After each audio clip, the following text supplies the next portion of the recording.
L'histoire m'y s'a raconté, il arrive à 974. Il m'y pense que c'est le plus terrifiant de cette m'a entendu. L'histoire y date un peu, mais n'a pas été précisée de quand exactement. Il était posé son cas tranquille en train d'apprécier. Ou regarde télé, série, tout ça. Et d'un lieu, 11 heures de soir par là. Et il commence à entendre bon bruit dans la case. Il regarde un peu partout, mais il voit que n'a pas rien. Il dit allez que bon, c'est sans doute par rapport à la case même, vu que l'est un peu ancien, ben le bois, il travaille un peu, et il en fait comment quoi, tu vois. Il fait plus trop un cas avec, mais il continue à entendre bon bruit régulièrement, jusqu'au moment où il dit qu'il a entendu un rire. Là, son qui sait parce que le rire était audible. La rire fort. Le gars il fume pas, il boit pas, rien, ouais, c'est un monde sensé.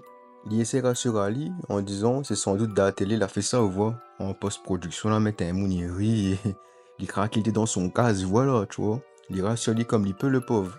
Le temps il passe et il commence par gagner sommeil.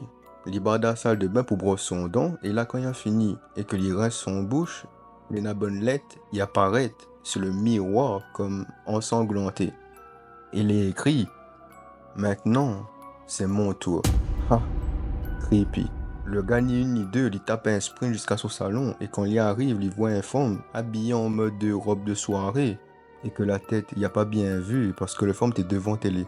Du coup, son visage n'était pas éclairé, vous voyez. Mais la tête le fond t'épanche de plus en plus sur côté avec un sourire, les gars, mais malsain. Da panique qui a couru. Avançant de son case, il a eu le réflexe, trappe son clé loto, que t'es posé juste devant l'entrée. Parce que quand il rentre à chaque fois, il avait l'habitude de mettre des boîtes avec d'autres affaires dedans à l'entrée même, vous voyez. Mais en réfléchissant bien là au moment où il enregistre, il aide à comprendre son réflexe au final de prendre son bonne clé quand il saute, tu vois. Et à ce moment de l'histoire, mais dis-moi que fait ça, là peut-être ça va lui. Il rentre dans son loto, il démarre, et il m'aille pas, il accélère. Le gars était en short pieds nus, pour dire la vraie panique quoi. Et il y a eu un moment de réflexion, il a dit à Ali, ben, la silhouette le fond, il dit rien à faire. Ouais. Bizarre quand même. Mais au bout de quelques mètres, il voit que dans son rétro, dans le mille Moncaf, le forme sur le siège arrière. Il regarde Ali avec la tête penchée sur côté en ayant toujours son sourire endiablé là. La manière il explique, il prend ça en mode ah oui mais ça fait du sale moi là mon pote. Ouais mais vois ça comment moi, son sourire démoniaque là. Mais ça, l'a saisi Ali et a donné un coup de volant en sec et il a foncé un pied de bois. Quelques jours plus tard, on voit sur l'info.ro journal tout qu'un loto a été retrouvé écrasé contre un arbre et qu'à bord, le corps d'un jeune homme d'une vingtaine d'années a été retrouvé sans vie. Et que lors de l'autopsie, cela fait une découverte terrifiante. Sur tout son corps, on avait de multiples blessures et bleus. Mais t'es pas censé avoir tout ça là, parce que l'airbag l'avait déclenché.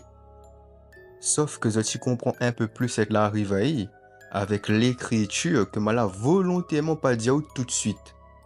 Sur le haut de son corps, on avait un truc décrit en gros, en mode griffure, si on peut dire ça comment. T'es marqué, fallait pas, violemment.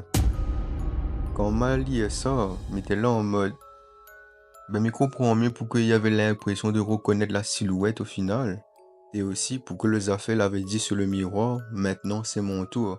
Ouais, t'es en mode, maintenant c'est mon tour, fais du sale. Vois. Oh, les chauds. Mais on connaît quoi? Les blessures, les bleus, les griffures et tout là, n'avaient pas été fait post-mortem. C'est-à-dire que après la collision avec le pied de bois, il était encore vivant. Et que c'est à ce moment-là que l'affaire lit tout ça là. Et que c'est suite à tout ce bon coup, le bonne blessure, etc. qu'il a succombé. Voilà l'histoire. Je ne connais plus qu'il faut dire. Enfin, si, au risque de décevoir certaines personnes, l'histoire là a été inventée. C'est une creepypasta. M'a inventé ça de A à Z. Ouais, m'a juste eu l'inspi vite fait là. Elle a même pas pris une heure pour faire les histoires. Mais m'a tourné façon serait de rire. Ouais, t'es juste un défi que m'a lancé à moi, en fin de compte. Parce que les histoires minéna de base, de vrai, hein, de réunionnais, etc., elle est pas ouf ouf. Il a mis tes veux saisir les autres bien comme il faut. Du coup, m'a décidé de créer cette histoire-là. N'hésite pas à dire à moi si tu crois que t'es vrai et si là quand même kiffe la narration. Sur ce, l'équipe, faites de beaux cauchemars. C'était Skull.